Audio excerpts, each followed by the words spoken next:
Film की शुरुआत एक नाव से होती है जो खुले समुंदर में तैर रही होती है। उस नाव में एक आदमी होता है जिसका नाम है एलिसन।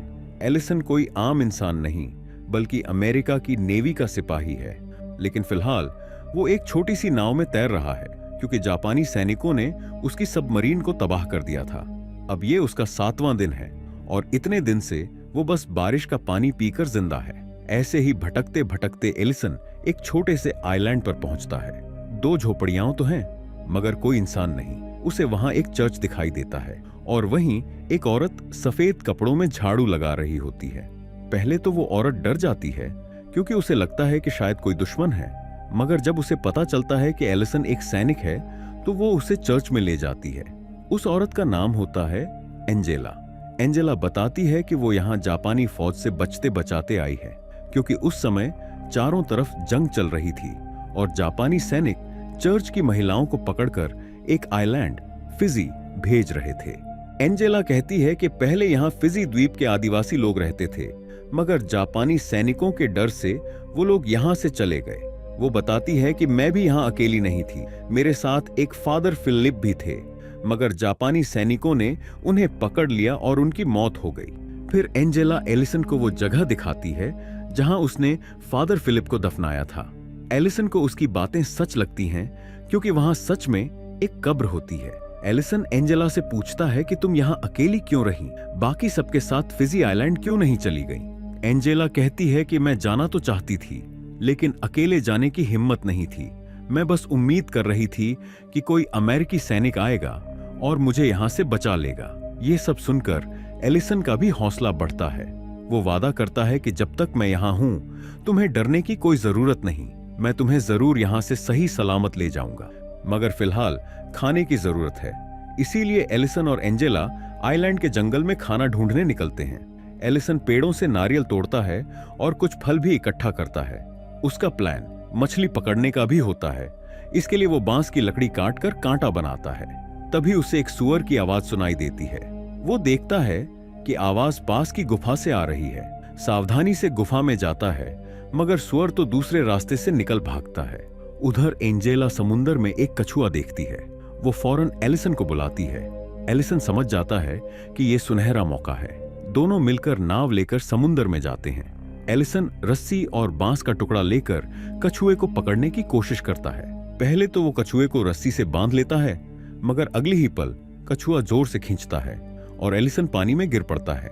एंजेला तैरना नहीं जानती थी तो वो डर जाती है, मगर एलिसन इन सब कामों में माहिर था। कुछ ही मिनटों में वो संभल जाता है।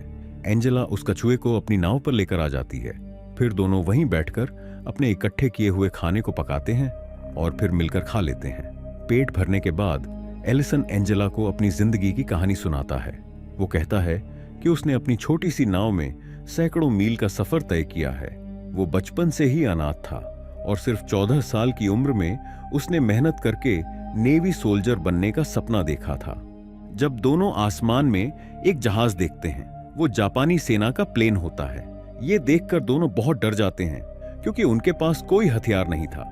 एलिसन फौरन एंजेला को लेकर उस गुफा में चला जाता है जो उसने पहले देखी थी। दोनों वहीं रात गुजारते हैं, लेकिन सुबह एलिसन की नींद एक जोरदार धमाके से खुलती है। यह धमाका जापानी सैनिकों के फाइटर प्लेन से किया गया था।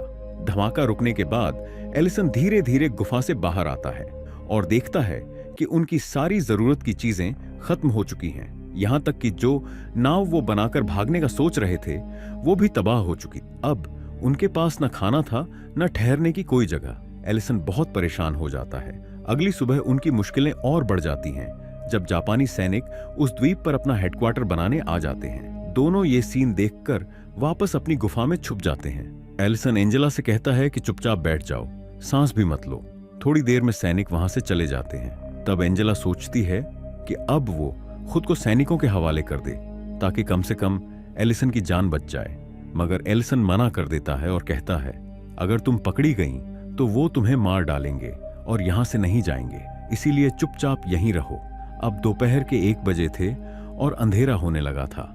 एलिसन मौका देखकर धीरे धीरे गुफा से निकलता है और समुंदर किनारे मछली पकड़ने जाता है क्योंकि उनके पास खाने को कुछ नहीं था।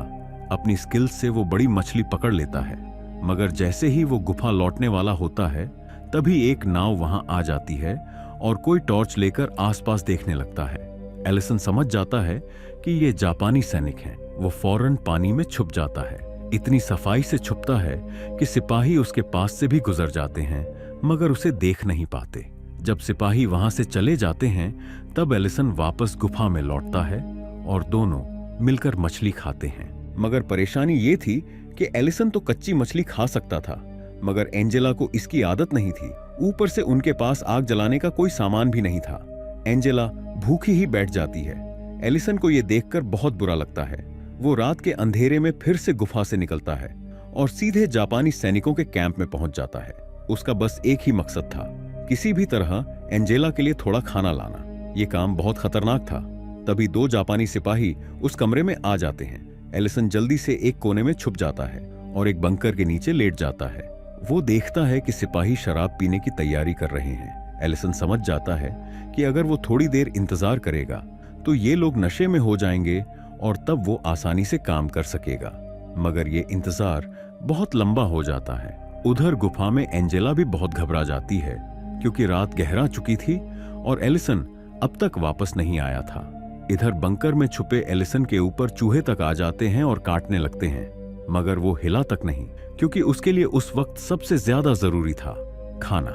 इस तरह कई घंटे बीत जाते हैं। वो देखती है कि दोनों जापानी सिपाही अब पूरी तरह नशे में धुत हो चुके हैं। बस इसी मौके का फायदा उठाकर एलिसन धीरे धीरे उस कमरे से निकल जाती है। जैसे ही बाहर आती है वो देखती है कि सुबह हो चुकी है और बाहर कई जापानी सिपाही खड़े हैं। मजबूरी में उसे फिर से छुपना पड़ता है। जब सिपाही अपने काम में लग जाते हैं तो एलिसन तुरंत वहां से भागकर अपनी गुफा में पहुंचती है जहां एंजेला इंतजार कर रही थी। जैसे ही एंजेला एलिसन को जिंदा देखती है उसकी आंखों से खुशी के आंसू निकल पड़ते हैं। वो तो सोच चुकी थी कि एलिसन अब जिंदा नहीं है। एलिसन भी समझ जाता है कि उसने बिना बताए एंजेला को कितना डरा दिया। फिर वो एंजेला को खुश करने के लिए एक फूल देता है। एलिसन उससे पूछता है, क्या तुम कभी ये नन वाली जिंदगी छोड़कर एक आम लड़की की तरह जीने का सोच सकती हो?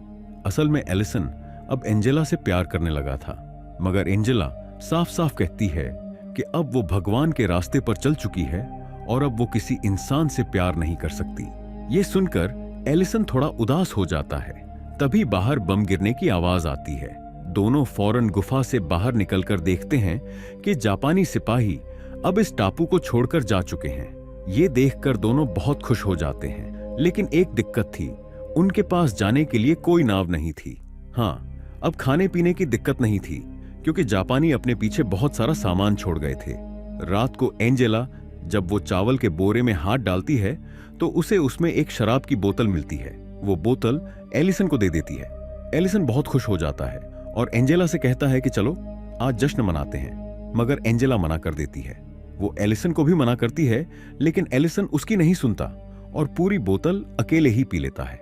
नशे में एलिसन एंजेला को बुरा भला बोलने लगता है और उसे भी जबरदस्ती शराब पिलाने की कोशिश करता है। ये देखकर एंजेला बहुत डर जाती है। वो रात के अंधेरे में और बारिश में भाग जाती है और जंगल में कहीं गिर पड़ती है।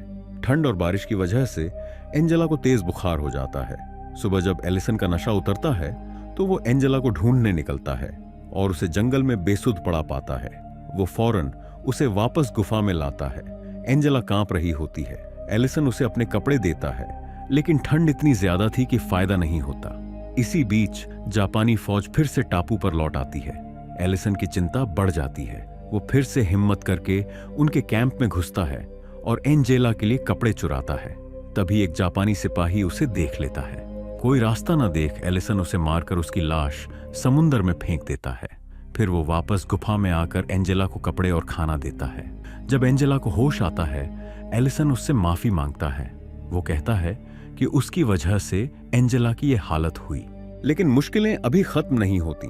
जब जापानी फौज को अपने सिपाही की लाश मिलती है तो उनका कमांडर गुस्से में आकर टापू पर बम गिराने का आदेश दे देता है। जापानी सैनिक टापू के हर कोने में बम गिराते हैं मगर किस्मत से एलिसन और एंजेला जिस गुफा में थे वहां बम नहीं गिरता। एंजेला भगवान से दुआ करती है और उसकी दुआ कबूल होती है। इसी बीच एलिसन को कुछ प्लेन्स की आवाज सुनाई देती है। वो बाहर जाकर देखता है तो खुशी से झूम उठता है। ये अमेरिकी प्लेन्स होते हैं जो जापानी सैनिकों पर हमला कर देते हैं। थोड़ी ही देर में लड़ाई खत्म हो जाती है, मगर टापू पर कई बम पड़े होते हैं। एलिसन उन्हें एक एक करके डिफ्यूज करने लगता है। इसी दौरान एक बड़ा बम फटने से एलिसन को चोट लग जाती है और खून बहने लगता है। एंजेला उसकी देखभाल करती है। एलिसन कहता है, शायद ये हमारी आखिरी घड़ी है, अब यहां से बचना मुश्किल है। मगर एंजेला उसे हिम्मत देती है और कहती है, तुम वो इंसान हो जो हर दुख मिटा सकता है। भले ही हम आगे कभी ना मिले, लेकिन तुम हमेशा मेरी यादों में रहोगे। इतनी बातें कर ही रहे होते हैं कि अचानक अमेरिकी सैनिक एक जहाज लेकर टापू पर पहुंच जाते हैं और दोनों को वहां से सुरक्षित ले जाते हैं। कहानी यहीं खत्म होती है। कमेंट, लाइक और सब्सक्राइब कीजिए